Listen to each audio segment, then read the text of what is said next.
Le boycott, seule option qu'il reste quand la concertation n'est pas de mise. Et ça, on aurait dû le savoir.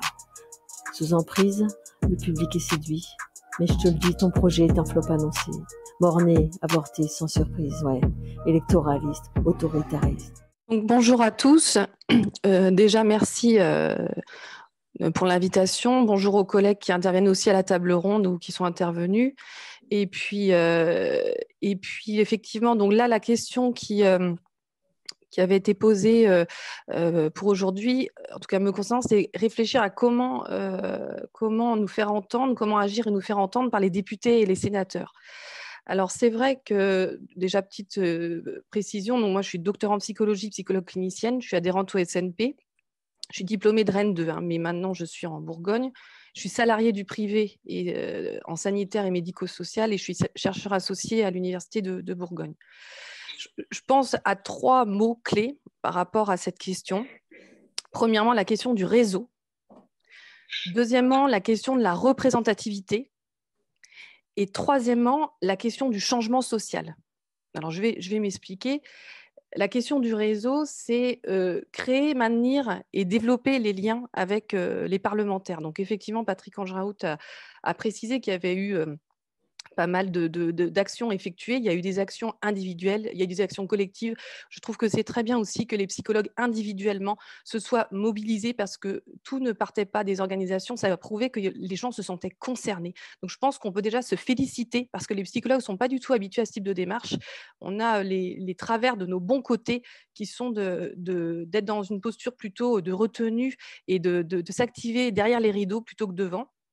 Et de féliciter aussi les psychologues qui se sont présentés sur les plateaux télé, présentés auprès des parlementaires, présentés dans la presse. Moi, j'ai fait certaines choses également. C'est un exercice qui est compliqué. Et on a aussi des collègues qui se sont manifestés, je dirais, politiquement, sur parfois pris sur le vif quand il y a eu des visites d'hommes politiques, etc. Donc, il faut vraiment s'auto-féliciter par rapport à tout ça. C'était extrêmement important et il faut le poursuivre. Alors, la crise de notre profession, elle est politique. Il faut bien avoir ça en tête parce que cette nécessité d'interagir avec le monde politique, il vient du fait même de cette loi. Le nœud de notre problème aujourd'hui vient de cette loi qui est passée dans le PLFSS, qui est, je rappelle, le projet de loi de financement de la sécurité sociale. Donc, il y a bien cette notion de financement aussi, hein. On est contraint par une loi qui s'appuie sur des modalités financières. Donc, les choses à effectuer, en tout cas, il y a plusieurs éléments à prendre en compte par rapport à ce lien aux parlementaires. Et ça s'inscrit dans une culture, je dirais, du lobbying, mais du lobbying intelligent, c'est-à-dire comment faire passer des idées, comment exister. Le premier point, je dirais, c'est de prendre conscience que les parlementaires, donc les députés et les sénateurs, sont nos interlocuteurs privilégiés. Parce que ça coule pas de source. Quand je préparais les entretiens avec eux, quand on va sur les documents, enfin sur le site du Parlement, on voit qu'il est notifié qu'ils sont élus pour représenter la nation. Les psychologues, ils sont citoyens aussi avant d'être psychologues, et ils doivent nous représenter, ces gens-là. Je dirais même qu'ils ont besoin de nous représenter, c'est-à-dire que nous, on a une demande, mais on est parfois beaucoup trop à penser à se mettre dans une posture un petit peu de besoin. Mais ces gens-là ont aussi besoin de porter des matières, porter un discours. Donc, ils ont aussi besoin qu'on leur donne ces éléments-là. Donc, on est intéressant pour eux. On a eu d'ailleurs des questions ouvertes et des questions écrites.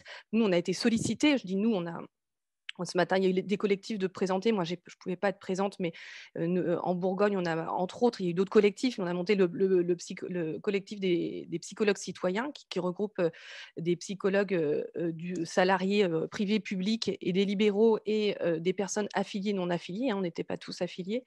Il y a eu également d'autres, on voit des collectifs qui se sont mis en place. C'était pour pouvoir aussi faire lien, même si on était dans d'autres organisations. Voilà, c'était interorganisation ou non-organisation.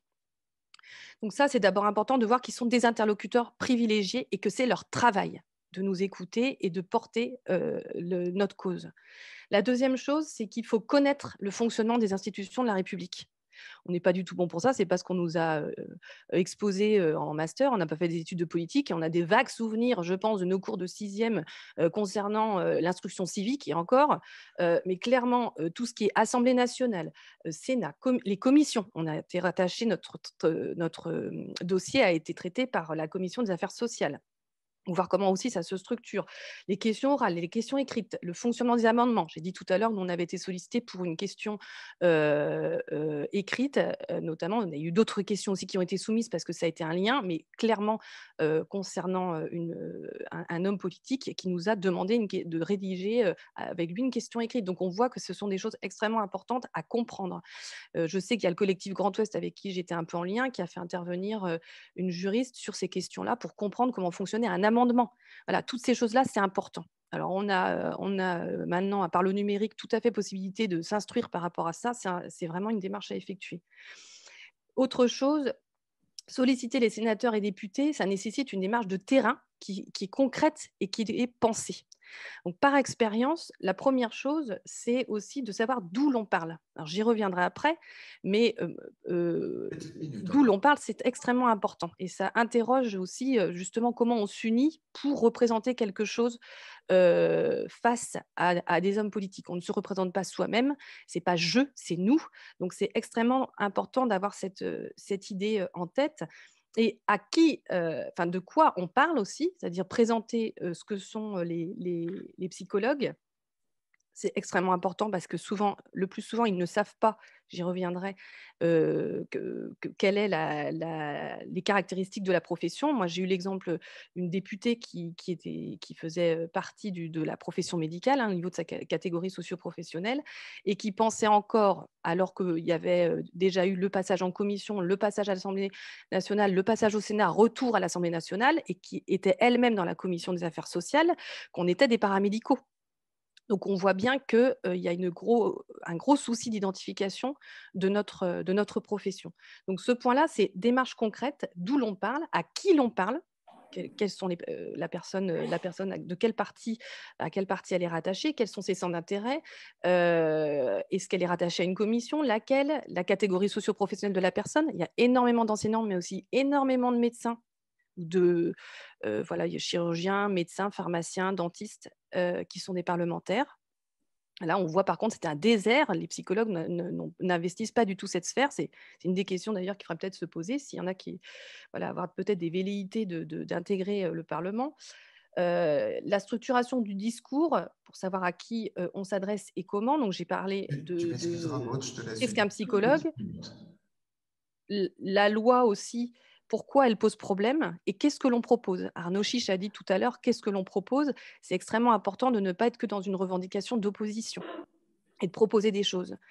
Et aussi leur demander conseil. Ils ont eu beaucoup de conseils et ils ont compris d'ailleurs, j'ai eu beaucoup de retours spontanés sur quand il y a eu, quand on a fait quand les psychologues en tout cas ont eu une action avec auprès des médias et puis aussi auprès des parlementaires par la manifestation numérique. Moi, ce qui m'a été répondu, c'est qu'effectivement, on n'a pas de tracteur, donc on ne va pas aller déverser des choses devant le Parlement, etc. Donc, pour se faire entendre, il faut être visible. La prise en compte du contexte est important, c'est-à-dire que là, il y aura un avant et un après PLFSS. La manière de parler avec les parlementaires ne va plus être la même, mais on doit maintenir et développer le lien. Donc, ça peut être d'avoir en tête que là, va y avoir des élections qui vont être extrêmement importantes, les élections législatives, les élections présidentielles. Donc, ce sont des opportunités. On doit avoir une posture d'ouverture et de lien, donc de garder ce lien et de le faire vivre. Pour agir auprès des députés et des sénateurs, donc là, c'était plutôt la sphère qui les concernait, on doit se poser des questions de représentativité, c'est-à-dire d'où l'on parle, comment dire nous. Alors là, je rebondis du coup sur ce que Arnaud Chiche disait, il a dit pas de corporation, pas de corporatisme. La difficulté, c'est que je pense que lui… Maud, est-ce que tu Oui, m'entends? oui. Est-ce que tu peux juste conclure, hein? Je suis Oui, désolé, mais d'accord. Alors, les points, en tout cas, par rapport à ça, c'est que pas de corporatisme, oui, mais nous, on n'est déjà pas assez unis. Donc, pour pouvoir parler, il faut déjà qu'un nous existe. Ce sont des professions, ces professions-là qui nous aident à parler, sont des professions qui ont déjà un nous existant. Donc, la profession, pour être efficace, elle a besoin d'infrastructures théoriques. Ça, on sait très bien les faire connaître, mais aussi d'infrastructures pratiques. Donc là, il faut vraiment pouvoir adhérer dans nos organisations, qu'elles soient anciennes ou nouvelles, pour avoir une visibilité organisée. Et avoir aussi une forme en termes de nombre pour qu'il y ait un ancrage local et un ancrage plus national. Pour conclure, en fait, je conclurai sur les apports des travaux sociologiques concernant les conseils pour mettre en visibilité une cause. Il y a des travaux sociologiques qui identifient très bien les dimensions qui sont nécessaires. Le premier point, c'est un contexte social favorable. Je pense que là, on est clairement dedans avec l'actualité. L'agrégation de ressources financières et l'agrégation de ressources de travail. Donc ça passe par nos organisations. La constitution d'une organisation, pour les soutenir, qui soit d'envergure nationale. Donc là, c'est passé sur une modalité plus nationale de nos représentations. La participation d'individus et d'organisations externes au mouvement. Donc là, je pense que voilà, faire des liens aussi avec les autres, avoir comme Arnaud Chiche le disait, c'est extrêmement important. Et une sensibilisation de l'opinion publique. C'est le 5e point qui est mis en avant dans ces travaux sociologiques. Donc, enjeu de santé publique, oui. Promotion de la cause, oui. Il y a par les intérêts politiques déjà de cette exigence de santé publique dans laquelle on est actuellement. Et une visibilité territoriale et médiatique avec des différents supports, notamment les supports numériques. Donc, être en lien avec les hommes politiques, c'est se faire entendre. Et pour se faire entendre, il faut d'abord se faire voir. Voilà, ce sera le mot de la fin, pour ma part. Merci. Le boycott, seule option qu'il reste quand la concertation n'est pas de mise. Et ça, on aurait dû le savoir. Sous emprise, le public est séduit. Mais je te le dis, ton projet est un flop annoncé. Borné, avorté, sans surprise, ouais. Électoraliste, autoritariste.